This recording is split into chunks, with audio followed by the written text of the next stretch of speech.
Oi, gente, tudo bem? Paz seja convosco. Nós estamos aqui então para dar continuidade ao estudo da nossa disciplina Introdução à Educação, certo?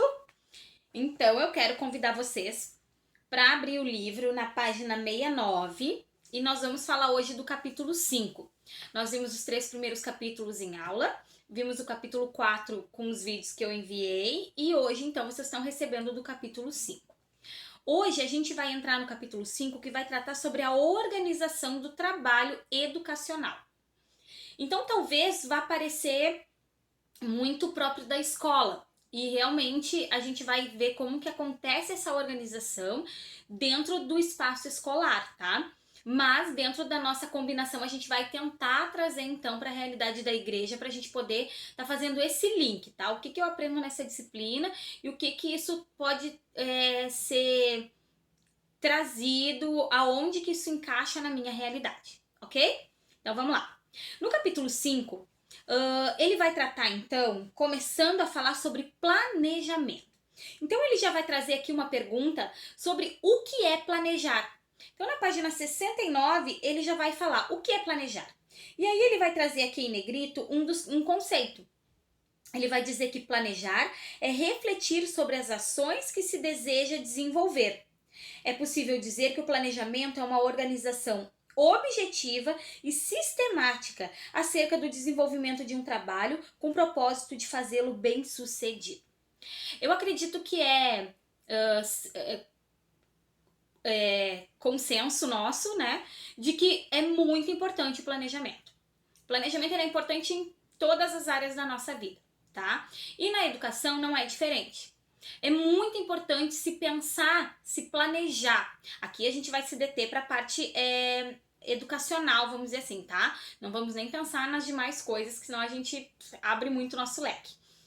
Mas vamos voltar para cá. É muito importante planejar essas ações educacionais. Vamos pensar na igreja.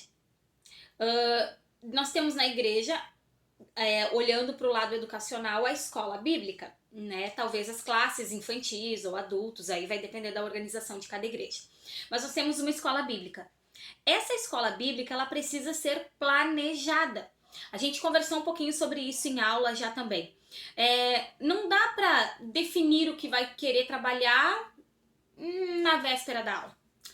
Não tem um planejamento, o aluno não sabe o que vai aprender, não tem uma definição sobre aquilo que se quer. Então, não dá para seguir assim. A gente precisa ter um planejamento. O que é importante? O que a gente quer aprender esse ano na escola bíblica? Qual vai ser o tema desse ano? Por onde nós vamos nortear o nosso estudo? Porque senão a gente corre um grande risco de perder o interesse do aluno, de não ter esse interesse do aluno e de não despertar esse interesse nele. Porque se eu não digo que ele vai aprender, ele não está instigado. Nossa, esse ano a gente vai falar sobre os evangelhos. Nossa, eu tô ansioso, a gente vai falar sobre os evangelhos. Agora, se eu simplesmente digo, venha na escola bíblica que a gente vai estudar a palavra de Deus, e nem eu sei o que a gente vai estudar da palavra de Deus, não vai rolar. É preciso ter planejamento para eu saber qual é o meu objetivo, de onde eu tô saindo, qual é o percurso que eu quero fazer e onde eu quero chegar. Para eu poder avaliar se realmente a minha prática condiz com aquilo que eu estou esperando de retorno dos meus alunos. Bom, eu tenho um objetivo, o meu objetivo é chegar aqui. Mas que ações eu vou fazer para poder chegar aqui? Eu quero que o meu aluno seja capaz de compreender isso. Que trajeto tenho que fazer para que ele possa chegar aqui, tá? Então é muito importante ter esse planejamento e nas ações da igreja também. Nós não vamos nem falar nas outras ações que também são importantes, mas principalmente na questão educacional. Pensar o que a gente quer de escola bíblica, vamos pegar a escola bíblica como exemplo, tá? O que a gente quer de escola bíblica esse ano na nossa igreja? Qual é o nosso objetivo? Então, planejar. Bom, a gente quer trabalhar os evangelhos. Como que nós vamos trabalhar os evangelhos? Nós vamos trabalhar o livro de Mateus o ano todo? O que a gente vai falar sobre Mateus? A gente vai se basear? Vai fazer um estudo por capítulos? Nós vamos... aí já entra o método de estudo bíblico, né? Mas definir, planejar quem vai dar aula, como vai ser, qual o tempo, de que maneira nós vamos fazer. Então isso é muito importante, o planejamento, tá? Aqui daí ele vai seguir falando sobre isso, né, da importância do planejar, e aí ele vai falar sobre os níveis de planejamento, e aqui vai ser bem voltado para a escola, tá? Então ele vai dizer que nos níveis de planejamento existe o plano da escola, e o plano da escola ele é um documento que a escola tem, que é organizado por toda a equipe escolar, tá? Não só a diretiva, mas a equipe escolar. E ali então vai estar tudo que a escola pensa, tudo que a escola quer, qual é a filosofia da escola, como que ela vai se organizar, como que vão ser dadas as aulas, qual a carga horária, como que isso vai se dar, como que vai ser a parte do recreio, tudo. Toda a organização da escola vai estar nesse plano. A gente chama de PPP, que é o Projeto Político Pedagógico da escola. Então, toda a parte política, organizacional e pedagógica encontra-se nesse documento, tá? Depois a gente tem o plano de ensino e de disciplina. E aí a escola tem um planejamento maior. Então, vamos pensar assim. O ITQ tem um planejamento maior. O ITQ ele tem um plano, né? Ele tem o que ele quer alcançar, como que vai ser organizado, como que serão dadas as aulas, como que vai ser feito o ensino à distância, qual vai ser a carga horária, quantos livros, os módulos, toda essa parte de organização, ela está num plano político-pedagógico, ela está dentro desse planejamento maior. Depois vem o planejamento por disciplina. E aí é o que a gente encontra, por exemplo, no nosso livro, nas primeiras páginas a gente consegue encontrar isso, tá? Já dá para ter uma ideia do que tem. Ele tem o plano de estudo da disciplina, na página 11. Ó, vai ter a ementa, objetivo geral, objetivo específico. Então, quando vocês receberem um livro e vocês olharem o plano de estudo da disciplina, ali vocês vão saber exatamente o que vai ser visto nessa disciplina. Então, isso é muito importante. Bom, estamos recebendo esse conteúdo, esse livro, e nós vamos ver isso dentro desse livro. Esse é o plano da disciplina.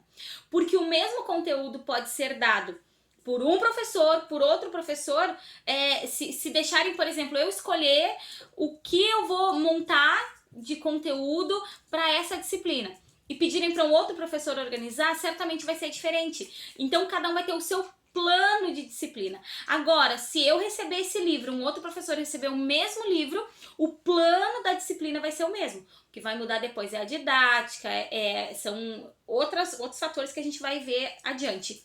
Mas o plano da disciplina vai seguir o mesmo, certo?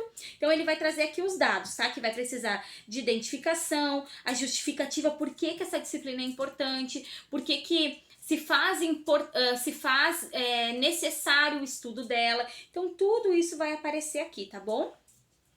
Depois vai trazer os objetivos gerais. Quais são os objetivos amplos?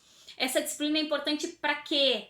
E depois, dentro de cada assunto que eu quero tratar nessa disciplina, eu trago um objetivo específico para cada uma delas, tá? Os conteúdos que a gente vai trabalhar, quais são as estratégias que eu vou usar para trazer essa matéria, os recursos, como que vai ser dada a avaliação e o cronograma. E depois a gente chega no plano de aula. Então a gente tem, ó, PPP, que é o plano da escola, né? O plano maior. Depois a gente tem o plano da disciplina, ou plano de ensino. Depois a gente tem o plano de aula. E o plano de aula, então, são as minhas ações. Eu tenho o meu plano de aula. O que eu quero dar na primeira aula, na segunda, na terceira. Lembra que a gente conversou e na aula eu passei para vocês o cronograma da aula? Ali, muito resumidamente e de uma maneira superficial, tem uma parte do meu plano de aula. O que eu espero em cada aula oferecer, o que eu espero que a gente vá cumprindo em cada aula, tá bom? E aí no plano de aula também segue esses mesmos fatores aí que a gente acabou de ver, do conteúdo que eu vou tratar naquele dia, as estratégias, os recursos, a avaliação, ok? Certo, então agora nós vamos concluir esse vídeo aqui e a gente vai para o segundo depois para tratar do tópico 2.3, certo?